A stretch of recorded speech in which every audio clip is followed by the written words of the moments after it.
Karen Pillay is an independent development practitioner with focus on the rights of women and children. She's worked extensively in communities battling gender-based violence. We chat to her on the phone now from Johannesburg. Good afternoon, Karen. Welcome to the SABC News Desk. Good afternoon, Krishni, and thank you very much. Karen, poverty and patriarchy proving to be a deadly combination for women in some of our communities right now. Absolutely. I think we under siege by the cultural norms and practices, the monster called patriarchy, and our very own fear or perceptions and fears. How do we begin to address patriarchal attitudes or mindsets in our communities, because it's a problem that's not going away? And we did see in the news clip just before this that women in some of these communities are still very, very reluctant to come forward and report such crimes. It is our intrinsic value system, Krishni, that is flawed, because women are brought up to believe that the perception of community is more important than seeking justice. Men are head of household, so their word is law. And that protects the perpetrator to continue with the atrocities.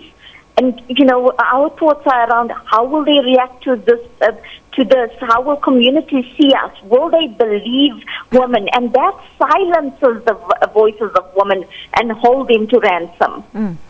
Women in some communities, actually the reality for them is that they might not have the means or the resources for access to expensive lawyers, or even have the know-how or the awareness of how to start laying a complaint or lay a charge.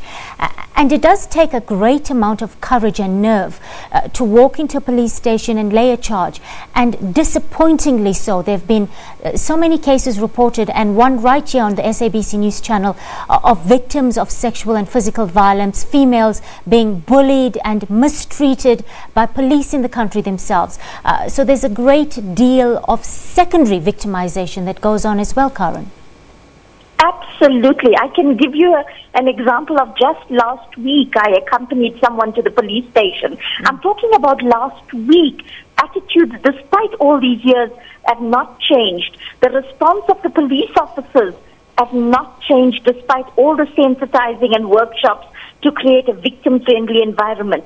We had to work so hard to convince the male officer. I had to use my, knowledge of gender-based violence and my experiences to force the issue for them to even send us to a female charge officer. It felt like we were the perpetrators.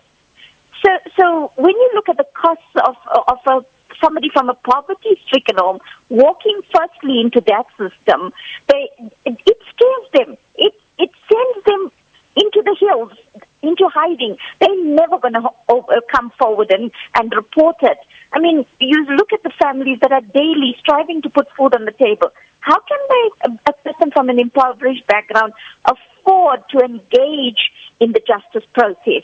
I mean, Krishni, if you look at it, we have roadside, in our country, we have roadside courts set up for road and traffic violations during the festive season.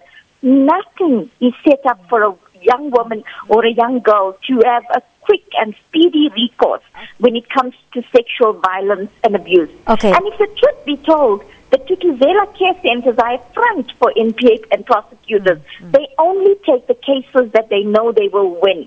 We need treasury budgets. We need the safety of women and children to be prioritized financially and when it comes to services.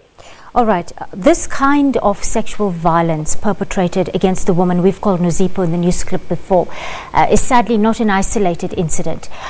Why is this violence against women and children such a pervasive problem in South African society, and what are some of the driving factors we're looking at? We spoke about patriarchy. Yes, it is one of the key drivers. But if we look at lack of implementation, we have wonderful laws and regulations that can protect women, or that should protect women that don't. Lack of appropriate and swift justice to perpetrators that will send a strong message to sexual predators to desist from these atrocities. We have, this is not seen at the highest levels of not only government, but society as an issue. how then do we rationalize with the powers that be that the challenges of young women and girls when it comes to their safety? We don't have a cohesive civil society movement. We have duplication. We have lack of collaboration. And every time an incident is reported, we have this hype and action through media, through all of some of the voices that come out, and then it dies down. Funding is not being allocated to deal effectively with these processes. We are running out of time. Very quickly, often women and children become trapped in an intergenerational cycle of violence. What kind of interventions should we be looking at right now, and should we start implementing these strategies or these interventions much earlier in a stage in a child's life at that, especially when it comes to how we socialize our children, especially boy children, so that they don't grow up with gender distorted values or any kind of gender bias? Firstly, Keshni, when we say culture of rape in South Africa and that it's pervasive, we're accepting it. We should not accept it. So that is one of the things. Women's upbringing, has been inculcated with strong patriarchal norms and practices. We need to take responsibility and change that. We need to let women believe. We need to turn their fears into strengths. We need to do that at that level of the household. So we need to train young parents to socialize their young children from an early age to become gender sensitive, to respect female counterparts, and to uphold a value system that is equal and fair to both.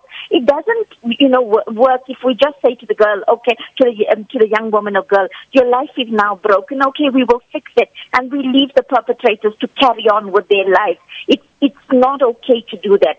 So at all levels, be it at the household, at school, at community, we need to sensitize our women to say, if you believe your safety is being compromised, you need to go to the nearest, whether it's the principal. If they don't listen to you, take it higher. Take it to, in the case of Nozito I'm talking about. But other respect, if it's at the workplace, look at the case of Narisha Singh. She was a powerful attorney that took it, but it took her having to feel and internalize it before she spoke out. Can you imagine a young child going through this? Karen Pillay, thank you for your time on the SABC News desk. Unfortunately, we have run out of time. That was Karen Pillay. She's an independent development practitioner joining us on the line there from Johannesburg. Well, it's time now to take a quick look at the weather.